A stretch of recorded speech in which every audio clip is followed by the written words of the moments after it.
We've been talking about how people across the country who are struggling with medical expenses. Well, Melissa is a single mother of three, was arrested for contempt after not paying a medical bill. She joins us now via Skype to explain how she ended up getting arrested.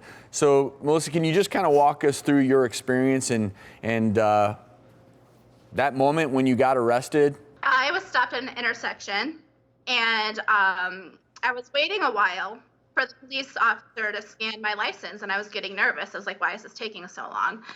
He comes up to my window and says, I'm sorry, ma'am, we have to arrest you. You have a warrant for your arrest. I'm like, what?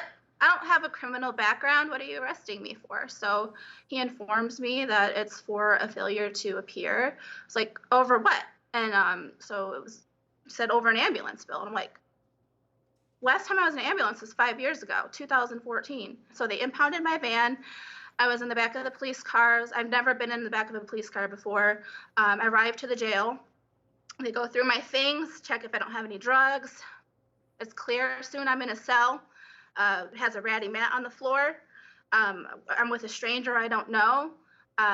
Over the course of 3 days, I'm fed through a door hole. I have to shower with strangers naked. I don't, it was very uncomfortable and scary. I was offered 3 phone calls, and I crossed my fingers and hope that, I can get through to one of my family members to take care of the kids, to let people know I wasn't going to be where I was supposed to be.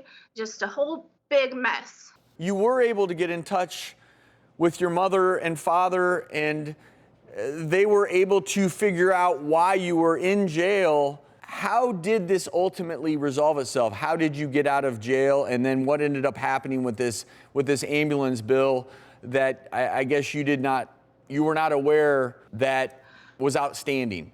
So I've had Medicaid for a while.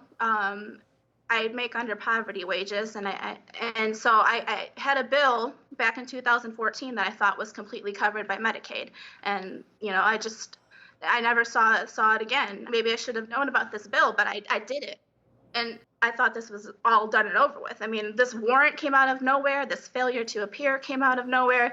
I didn't get anything. I've gotten nothing, and that's the truth. I've gotten nothing.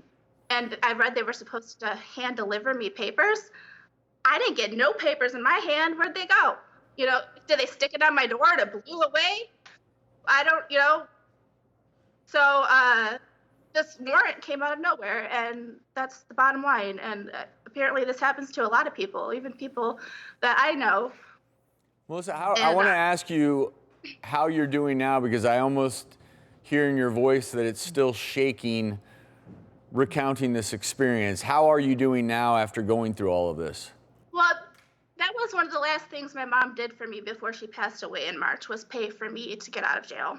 And she's gone through a lot herself with medical debt.